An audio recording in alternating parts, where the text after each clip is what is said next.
Jack is back. Chapter 9. Gabby's point of view. I helped Mum by cutting up onions for the scrambled eggs, then cutting up the ham for her as she stirred the eggs, and then went to grate the cheese for the scrambled eggs.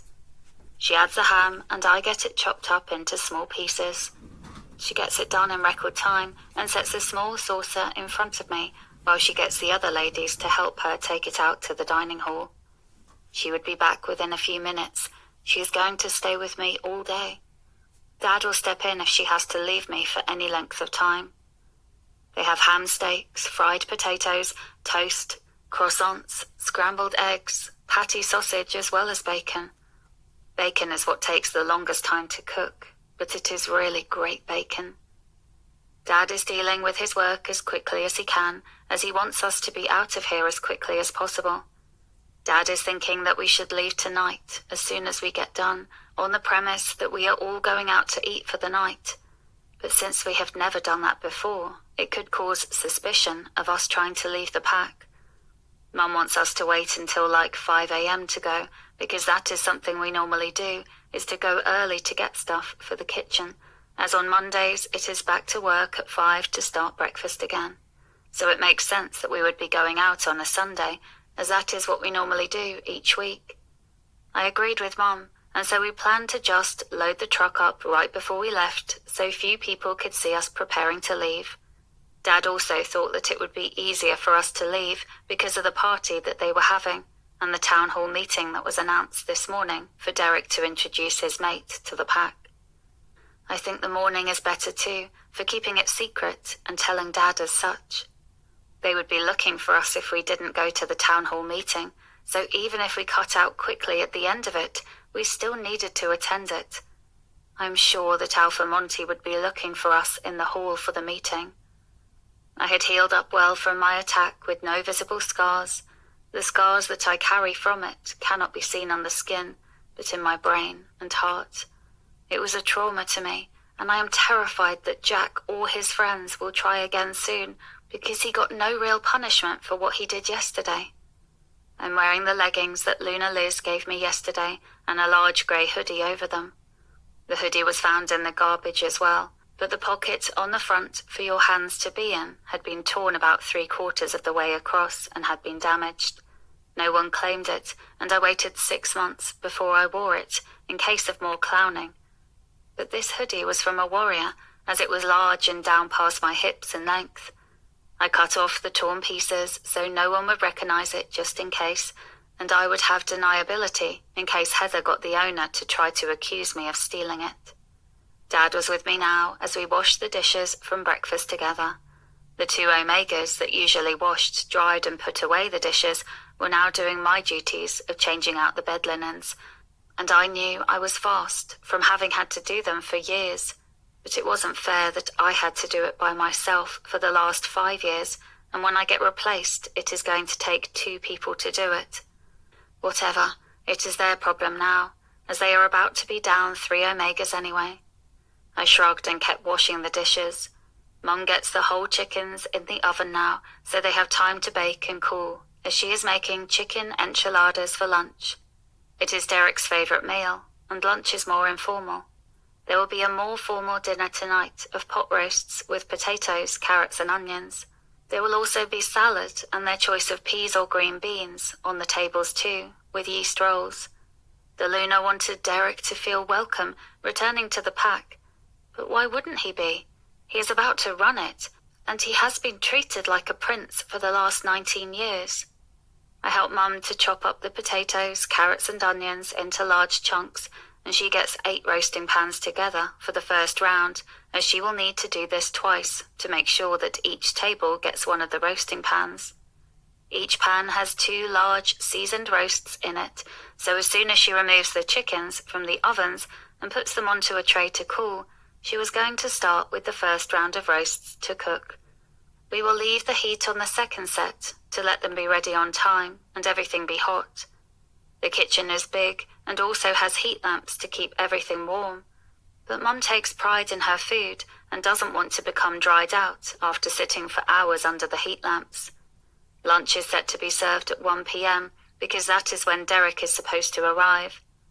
Since I am helping, I'm not required to be present to greet him, which I'm good with, since it was bad the last time I spoke to him, and I don't plan to repeat it. I helped Mum get everything out on the tables. She made some fried potatoes with onions and a chili sauce on top, refried beans, extra tortillas and cheese on every table, along with extra sauces, both green and red, and green onions, black olives, and sour cream, so everyone can tweak their food how they want it. We had just finished up and come back into the kitchen when we heard the crowd heading into the dining hall. Mum had made a small pan for us to eat out of, and we still had some of the sides in there as well. From the sounds of it, everyone was enjoying the meal very much. I hadn't seen Jack or his goons today, so I felt like today my luck had changed, as I had been praying to the goddess most of last night for us to safely leave the pack.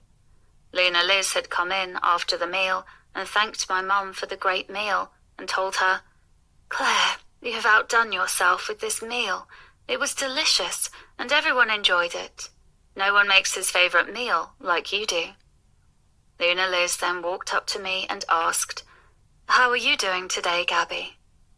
I looked up at her and nodded. I didn't want to speak and lie to her. Plus, we were leaving very soon, and I wouldn't have to see those assholes again. Luna Liz nods back at me and pinches her lips together. I know she wants to say something to me, but decided against it. She nods one more time and then smiles at the three of us before she walks back out to the kitchen. Dad and I are on dish duty again, and we are having a good time talking and being together, and frankly, I feel safer with him next to me. The door opened and someone entered the kitchen. Mum had gone to get more supplies from the storeroom right next door. She wanted to add rosemary and basil to the roasts, as in her hurry she had forgotten to add them to the pans.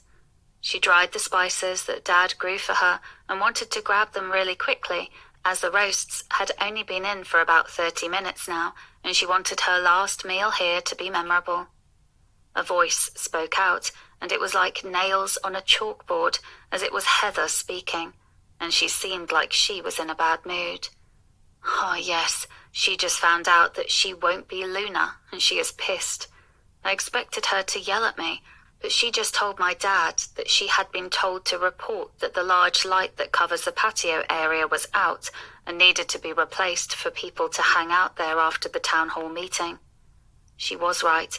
If it is out, the Alpha and Luna will have a big problem with it. Dad looked at me and then over to the storeroom where my mum had gone. I only had the silverware needing to be done now and told Dad that he could go. Mum would be right back. So I put a towel down on the counter next to the sink where I would rinse the silverware and kept washing dishes. Dad tells me he will hurry, but he will still have to get the power lift and the large replacement bulb. About 10 minutes later, I heard someone enter the kitchen and I assumed it was Mum, so I just kept washing the dishes. I felt an arm come around my waist and turn me around, and I looked up at Jack's smiling face. I go to scream and he claps a hand over my mouth and starts pulling me down the hallway away from the storeroom towards the cleaning supply closet and the laundry room. I'm struggling against him and trying to bite his fingers, and then I start mind-linking my parents and Luna Liz. I'm screaming for help, and I'm even more scared when I see Jack's two friends, Terence and Jake, standing there at the entrance to the laundry room. They both grin at me when they see me, and I start struggling harder in his arms. Jack shoves me into the laundry room and locks the door behind him, and I run to the other side of the room and look around for something that I can use to protect myself. I continue to mind link, and I include the new beta Justin Lewis in the call for help, as no one has responded to me from my parents or Luna Liz. I am frantic, and my hands are shaking, but I will not go down without a fight. Jack might think I am weak, but I will fight him to the death if I need to, because I refuse to allow him to rape me as long as I have a breath in my body.